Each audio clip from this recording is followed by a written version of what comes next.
All right, all right. We're going to give it time for some people to come on live right now.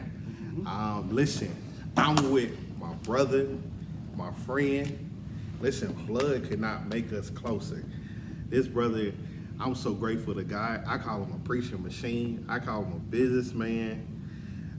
We met at ITC in Atlanta, Georgia, going to two different schools that are part of there. I was at Gammon, he was at Morehouse. Connected through Mississippi, but eventually just had an amazing connection that we called the crew. And from there, we just became really close. Listen, it's crazy because a friend of mine had put me on Amazon Prime, and they told me, okay, there's some things on there that you need to get. So I've always been a big fan of doing interviews. Don't worry, I ain't gonna start no podcast unless there's some money in it. But listen, there was this amazing guy by the name of James Lipton, and he would have Inside the Actor Studio, and he just have these amazing interviews. And it was just always something I always wanted to do because I always wanted to be around people to tell their stories. I've always been a hype man for other people. I really didn't care about what I was doing. I just always wanted to be a hype man for someone else.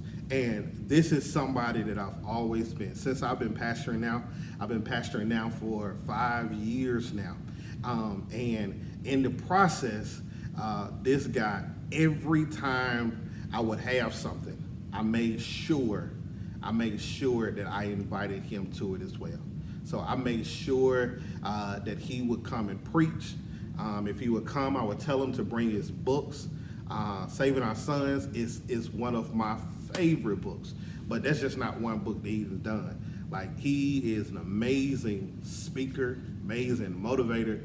He's an even better friend. So I want to give Onay Chapman this opportunity to introduce himself and tell us a little bit about him.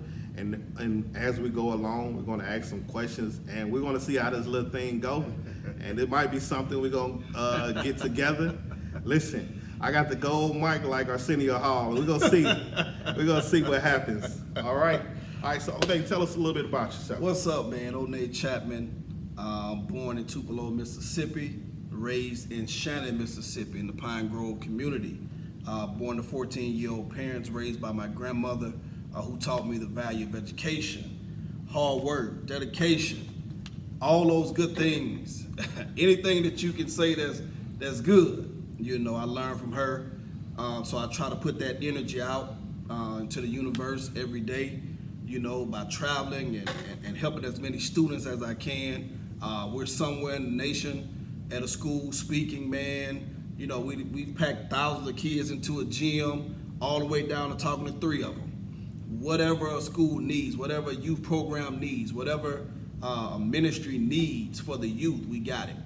And so that's the mission, is to reach over 1 million youth. I know that's gonna take, you know, a little while, a couple of years, but that's the goal. Okay. Tell us a little bit about what got you to writing books. Onay had been telling me for years to write a book. We literally started the process, stopped the process. I can't get past a few chapters. This dude wrote over 10 books. Like, real talk. He can go to sleep and tomorrow it'll be another book I did. So I'm trying to figure out, like, what got you to this process of saying, I want to tell my story, and then not only I want to help others, but I have something of value to tell other people. Yeah, so I think whenever you have a purpose, whenever you have a mission, I think you automatically become a scribe. You automatically become a person that needs to put some things on paper. Why? Because everybody may not hear your audio, but everybody can get some type of written literature in their hand, wow. Even in prison. right? Even if your book has to go to a prison, even if it had to go to a youth organization, a nonprofit, somewhere overseas, you know, they can get that print in their hand. And sometimes, even if you have to do an ebook, right? Where as soon as they order, it goes straight to their email. So I've always believed that when you have a purpose or a mission, you automatically become a scribe. You automatically become a person that needs to put your ideas on paper, write them down, so that not only that, but when you're gone, your legacy is that your written work is still here. Wow. I still read Miles Monroe. Yeah. That's one of my favorite writers of all time. I still read his work. He's still encouraging me from the grave. Wow. Right? And so you leave something behind, you leave that legacy behind, that you've written something, you put it down, you put it on paper, and it will outlive you. Wow. Yeah. Wow. So tell us a little bit about how you made the jump from working a dead-end job. This conversation that we have had before, working a dead-end job and saying, I'm going to bet on me. I'm not going, I have this gift, and if I keep staying where I am, 10, 15, 20 years from now, I'm still going to be there. Like, what made you say, I'm going to leave this plant job and I'm going to bet on myself? Man, so I was already speaking. I can even remember speaking at Wiley College in Marshall, Texas, and having to get on a Greyhound bus just to get back to work the next morning. Because I was always dedicated to whatever job I worked, so I wouldn't miss days. So if I missed a day, they calling me. They know something wrong, right? And so I was already out speaking, but I just couldn't break that cycle. I found myself in this holding pattern. And one day I just decided, I said, look, I'm gonna sink, I'm gonna swim, but I'm gonna get out of here. Wow. And so I walked off. Now, I'm not encouraging anybody to just walk off. Remember now, I was already speaking. I didn't quit the job to speak. I was already speaking. So I already kind of had that going on the side. But I decided I can't give it my full energy and attention until I stop giving these people 8 hours a day and actually give these 8 hours to my business, to my own thing. And because I believe, you know, your 9 to 5 will make you money, but it's your 5 to 9 that's going to actually support your life. What you got going on the side, man, one of the greatest things in the world is somebody reaching in their pocket and bringing out money to pay you for something you created. Wow. There's no middleman, there's nobody to broker. They're paying you for your book. They're paying you for your DVD they're paying you for something that you created. To me, that's power. That I created this, and somebody's willing to reach in their purse or reach in their wallet to give me $20, $25, $30, $40 to buy my product. And so I was like, man, this is powerful, man. This is something life-changing. And so I just decided, man, it's time to jump. What Steve Harvey would say, it's time to jump, time to make that leap. Yeah. And I jumped out, man, and I've been working on my own, man, going on 5 years. Wow. So during this pandemic, many people that rely on being on stage, being in front of people, have had to cancel events. I seen the interview last night how Jill Scott was literally in the middle of a tour and had to cancel the 20-year tour of her first album. And mid-tour, she had to go from a concert to quarantine. How has COVID stopped your progress, and what are you thinking are the ways you're going to move forward in the midst of everything going on? Because you are a writer, you're a person that's in front of young people. So how do you plan to move forward with everything going on? So back in March, when everything jumped off, overnight it brought my business to a halt overnight. Like that second week in March, I already had contracts I was already doing with some school districts. Man, everything came to a halt overnight. That's when we found out it would be no more in-house presentations, no more bringing people in to do presentations. And so I said, okay, it's time to pivot. It's time to, I can't be sad. I can't let it keep me down. So I got to figure out ways to kind of keep this thing going. And so I talked to some of my friends who were doing things through Zoom, doing other things. And I just picked up another contract where I'll be working with students in California. Wow. Starting in September, we'll be teaching 2 times a month through Zoom. And I'll be using my own material to do those lesson plans, and hopefully, man, that grows all over the state of California. And so it's all about making a pivot. Things won't always look how you want them to look. You gotta be able to pivot if you want to ever be successful. And so I had to, get myself up, man, dust myself off, say, hey, can't hold my head down. Everybody's going through. And, let's make it do what it do. So Zoom is the way. Zoom is the platform. What we're doing now, anything you can put out there in form of visual arts, that's the way to go right now. Wow. Learning to pivot in the middle of everything going on. I mean, that's been a mantra for a lot of people. You would be surprised at how many people stopped in March. I literally have had conversations, not saying any names. I've had conversations with people that churches have not met at all. No Zoom, no Facebook, no YouTube. People that are teaching that they've taken this time as a vacation. So some people have literally used COVID to stop, but you use this way to pivot. That's right. That's powerful. That's powerful. What would you tell somebody that feel as if they have a story to tell, but they're scared to step out there? Because like I said, you and I have had a conversation multiple times. Randy, you need to write a book. Randy, you need to write a book. And my fear is putting it out there and it don't sell. like Negro, you gonna buy this book? Like, what's like?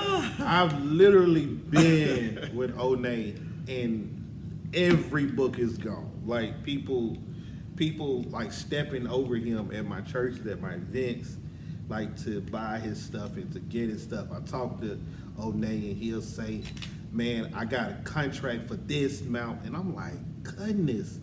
And knowing not shocked because of the material, I'm shocked at like your go-get-it spirit. Like being in front of kids and just telling a narrative story and just going for it. I'm bad at losing paperwork. So I tell this quick story. D. Kennebrew says, confession is good for the soul, bad for the reputation. So I was literally, Onay called me to the library, and I had an idea, and I'm literally writing this idea down, and within 15 minutes, Onay literally has a full platform for a book. And he says, Randy, in 30 or 60 days, we're gonna come back with this idea. That was about a year and a half ago. that was literally about a year and a half ago. So, right. And probably since then, he probably done wrote about 15 books. So, like, how do you like try to train people to the importance? Because like you said, Miles Monroe is gone. His book is selling off. One of my favorite authors is James Baldwin. Gone. But his books are Howard Thurman. Just books are literally just there in Yeah. set in stone. So how do you get people to be motivated to tell their story? Yeah. And so what that looks like is I tell people everything you want is on the other side of fear, right? Wow. If you can get past That's good. that small piece, I posted today, I said, how is it that as children we want to be superheroes, but in our adult life we're scared of marginal success? Jeez. Not massive success, marginal success. Good. Some people are not, they're fearful because of success. They fear That is good. being successful. And so if you can get over that fear, listen, if you're out talking to people anyway, in any kind of capacity as a speaker, trainer, people want to take you home, but they can't take you physically, but they can take your book. Right? They want to take you home as you as a pastor. Every time you get up here and speak, somebody wants to take that sermon home. Now, it's not always an audio, but if you had a book, every time you went out and did revivals, every time you did a training, every time you did something, they could take you home. So you have to get over that small fear that nobody will buy. Listen, somebody will buy it. Why? Because you're telling a story. You're telling your story. Somebody is interested in your story. Most people say, man, who will be interested in my story? Somebody is interested in your story. You just have to tell it. And don't be afraid to tell it, right? And so that's how you get things going. You have to start with an outline. I tell people, you cannot sit down and think you're just going to be able to write a book. You need an outline. You need, hey, chapter 1 is going to say this, chapter 2 is going to say that, chapter 3, chapter 4, chapter 5, chapter 6. You need an outline so that your outline becomes your roadmap. It kind of gives you a guide to where it is that you're trying to get to. But most people just start out and you hit writer's block after about 25 minutes. And you're like, man, I'm done. I'm out on this, right? But if you come out, if you create the roadmap, you'll be able to write that book. Get over the fear. Everything you want is on the other side of fear. Get over that small fear and just put it out there. You know, because what if it's a success? What if they buy it? We're saying, what if they don't? What if they buy it? You know, today, my biggest book order it has been 1,000 books. 1,000 books sold in a day to a school district. You know why I wrote that book? At my dining room table. Guess how many pages it is? 20. It's 20 pages. So you're worried about if they're going to read it, it's 20 pages. But it's not about how long the book is, it's about, is the material going to help me? Is the material helpful? So if you can create helpful material, you can always have something to sell. Wow. Wow. Supply and demand. Supply and demand. Why do you think it's hard for people of color to find investors, like to find people to bet on them? You know, when it's, you know, oftentimes when I tell people, when I'll post a status and I'll say, if you're doing something, if you're writing a book, if you have a podcast, if you have a CD, post it on my timeline. But you very rarely see other people do that. Like why do you think that it's such this threat of seeing other people succeed? Like me, I literally want to see you sell a million books. Like I literally want to see you do some just amazing with your penmanship. I want you to be the next James Baldwin, Naeem Akbar. You know, doing these type of writing things that will transform the world. So why do you think it's hard for those to find investors? But also, why do you think it's so many people of color that won't stand around each other? Yeah, I think what it comes down to is finding time to make the right connection. I think sometimes we're looking for help in the wrong places. I think even for me, I don't traditionally get to speak in my area. But I can fly all the way to California to speak to 1,000 right? And can't get in a place 5 minutes from my house. And so sometimes you're not going to, those people that you're looking for may not be in your backyard. It may be somebody in Georgia, it may be somebody in Florida, it may be somebody somewhere else, right? And so I think oftentimes we're looking for people that are right around us, but that may not be our people. You know, maybe they're your people to go party with, but maybe they're not your people to buy your book. Wow. Why? Because they're too familiar with you. Wow. They're too familiar with you. They just don't see your success the way somebody in Florida sees it, right? They're too close. And so I think those are not always your people for that product, and that's okay, because it's billions of people in the world. If you just get stuck on the family and friend plan, your business dead anyway. Because after they buy one shirt from you, that's pretty much that's it. Yeah. So if you don't have a way to get out, if you don't have a way to continue growing this thing, you in trouble anyway. So the people around you are not always the people that's going to buy from you, but maybe look into other avenues and other arenas where people are doing what you're doing.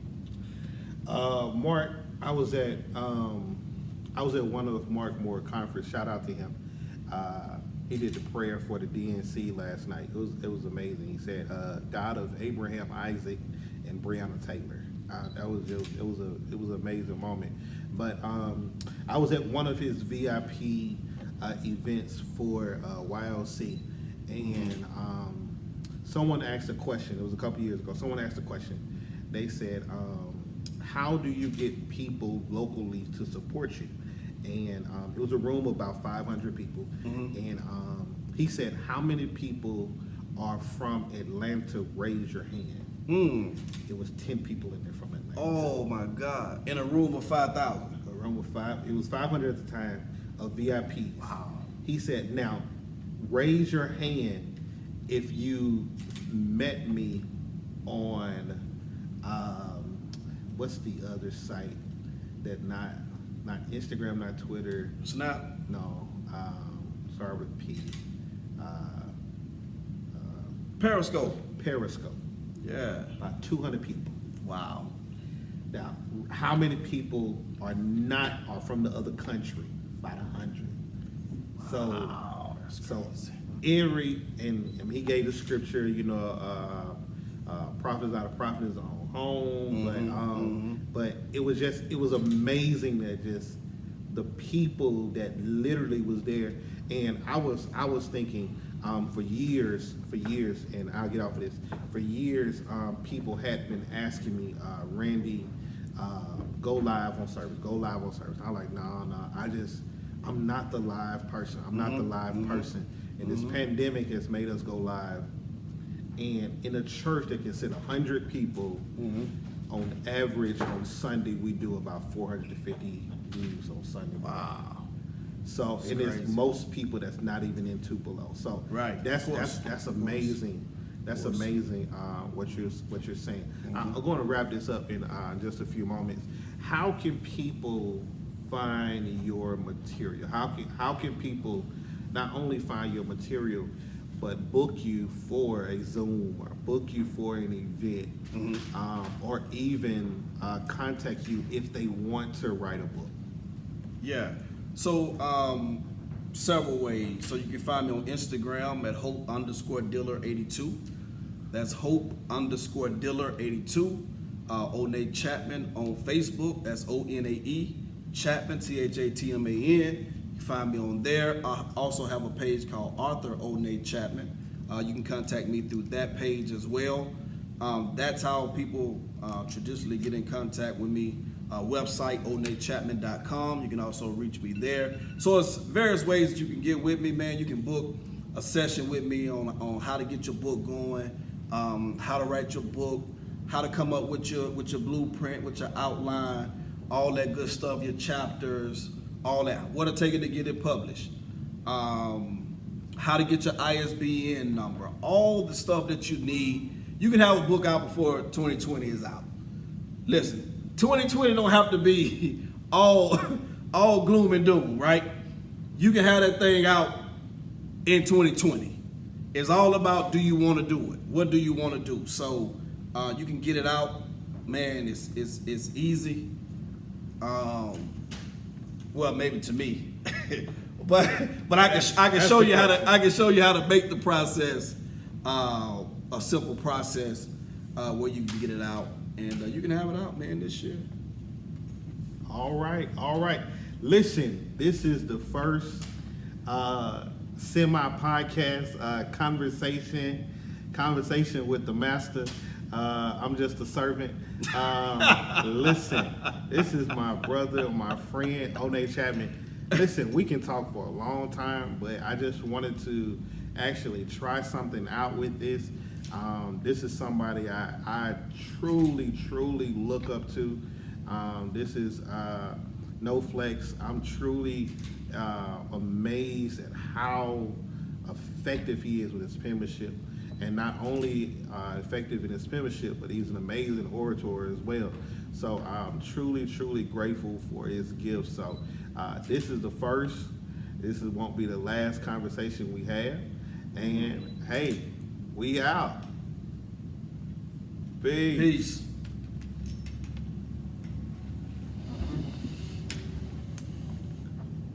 Facebook Live.